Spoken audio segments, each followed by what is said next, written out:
Assalamualaikum warahmatullahi wabarakatuh. Kami dari kelompok 6 akan mempresentasikan hasil diskusi kami dengan tema harga pokok proses pengantar.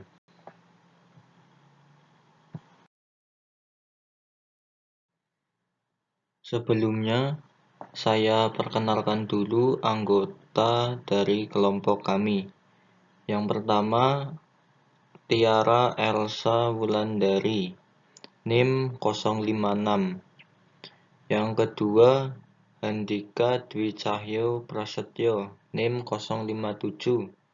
Yang ketiga, Sanggi Waluyo, saya sendiri, dengan NIM 058. Yang keempat, Alvina Safnita dengan NIM 060. Yang kelima, Lulu Wahyuni dengan NIM 061.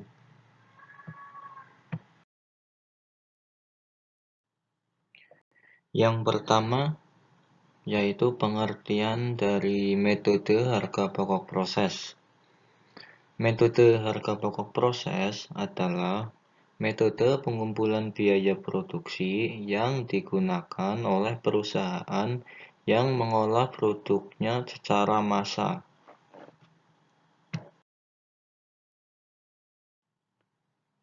Kemudian, ciri-ciri perusahaan yang memakai harga pokok proses.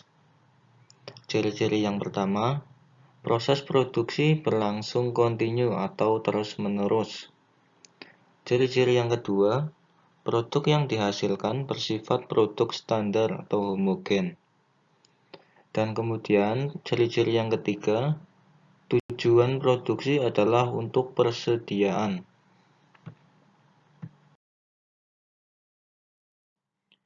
Karakteristik metode harga pokok proses. Harga pokok proses memiliki beberapa karakteristik. Yang pertama, produk yang dihasilkan merupakan produk standar. Kedua, produk yang dihasilkan dari bulan ke bulan selalu sama. Yang ketiga, kegiatan produksinya dimulai dari diterbitkannya perintah produksi yang berisi tentang rencana produksi produk standar untuk jangka waktu tertentu. Ciri-ciri metode harga pokok proses. Yang pertama, laporan harga pokok produksi dipakai untuk mengumpulkan, menggolongkan, dan menghitung biaya produksi, baik total maupun persatuan. Yang kedua, biaya-biaya produksi dicatat dalam perkiraan barang dalam proses. Yang ketiga, untuk menentukan harga pokok persatuan produksi dapat dihitung dengan cara total biaya produksi periode tertentu dibagi dengan total satuan produksi periode yang bersangkutan. Dan yang terakhir, harga pokok barang jadi suatu departemen produksi merupakan tambahan harga pokok bagi departemen produksi yang berikutnya sampai dengan barang tersebut jadi. Kemudian, untuk yang selanjutnya adalah prosedur harga pokok proses. Yang pertama, perhitungan biaya-biaya produksi dilakukan dalam tiap departemen produksi. Yang kedua, penentuan harga pokok produksi persatuan dilakukan tiap departemen produksi. Yang ketiga, harga pokok suatu departemen produksi ditransfer ke departemen berikutnya sampai dengan barang jadi.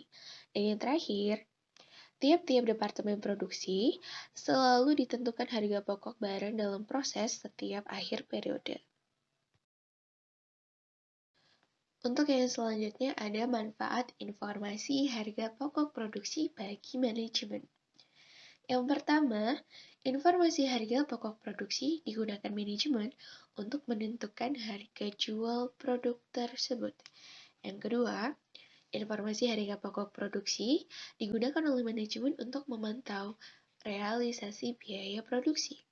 Yang ketiga, informasi harga pokok produksi digunakan oleh manajemen untuk menghitung laba atau rugi bruto periode tertentu. Dan yang terakhir, Informasi harga pokok produksi digunakan untuk menentukan harga pokok persediaan produk jadi dan produk dalam proses yang disajikan dalam neraca. Perbedaan antara metode pesanan dengan metode proses. Yang pertama itu pada aspek pengumpulan biaya produksi.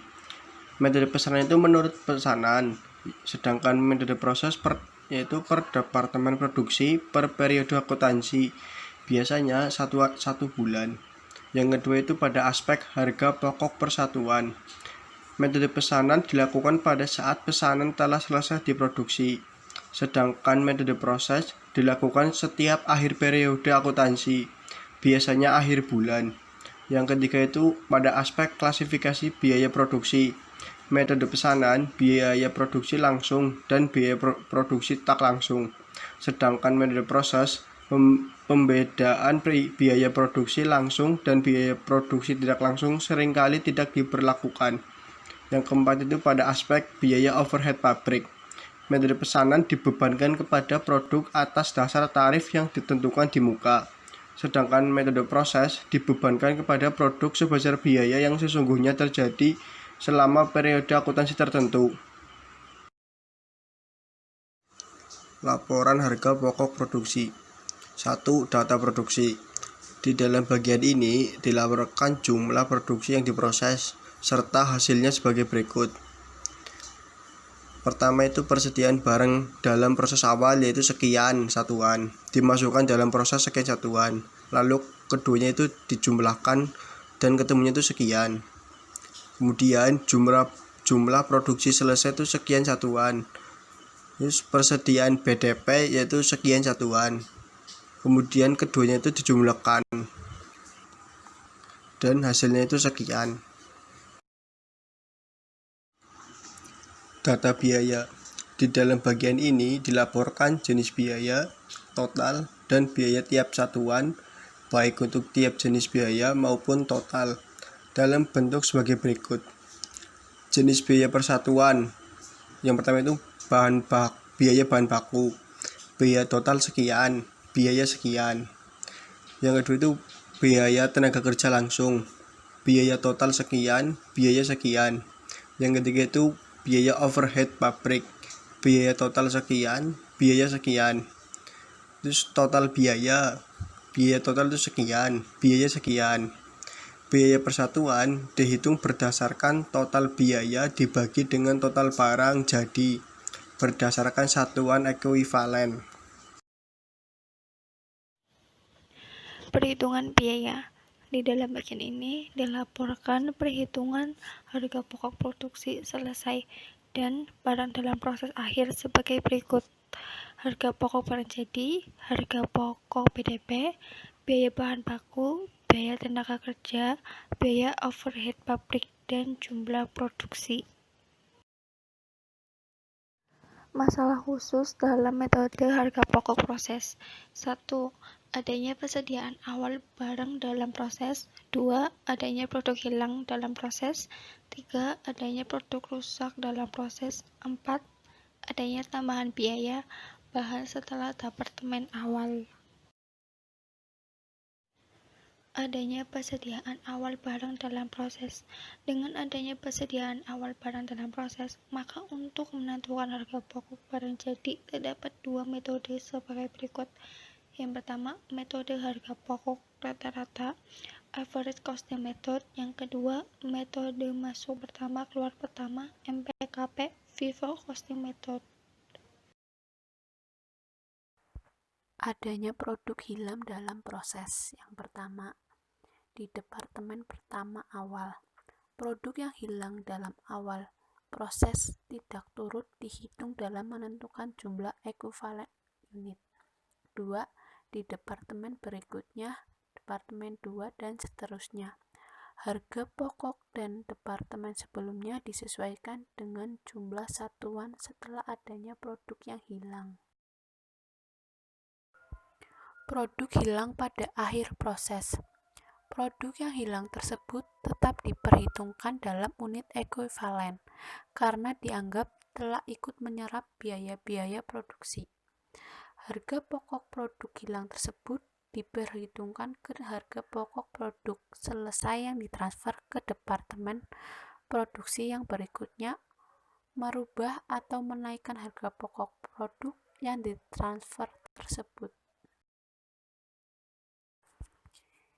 Adanya produk rusak dalam proses. Yang dimaksud dengan produk rusak adalah produk yang mutunya tidak sesuai dengan standar mutu yang telah ditentukan dan tidak dapat diperbaiki lagi. Adapun perlakuan terhadap produk rusak adalah sebagai berikut. 1. Apabila produk rusak tidak laku dijual, maka produk rusak tersebut diperlakukan sebagai produk hilang pada akhir proses. Kedua, apabila produk rusak mempunyai nilai jual, maka perlakuan produk rusak tersebut adalah sebagai berikut. Nilai jual produk rusak dicatat mengurangi biaya-biaya produk pada departemen tempat terjadinya produk tersebut. Kerugian atas produk rusak dicatat sebagai biaya overhead yang sesungguhnya di departemen tempat terjadi produk rusak tersebut. Nilai jual produk rusak dicatat sebagai pendapatan di luar usaha. Harga pokok proses. Adanya tambahan bahan setelah departemen awal, pencatatan terhadap tambahan bahan baku di departemen lanjutan adalah sebagai berikut. Yang pertama, apabila tambahan bahan baku tersebut tidak menambahkan unit produk, maka tambahan baku tersebut hanya dicatat menambah biaya produk tanpa mempengaruhi perhitungan ekuivalen departemen yang bersangkutan. Yang kedua, apabila tambahan bahan baku tersebut mengakibatkan bertambahnya unit produk di departemen yang bersangkutan, maka hal ini mengakibatkan diadakannya penyesuaian terhadap harga pokok produk dari departemen sebelumnya.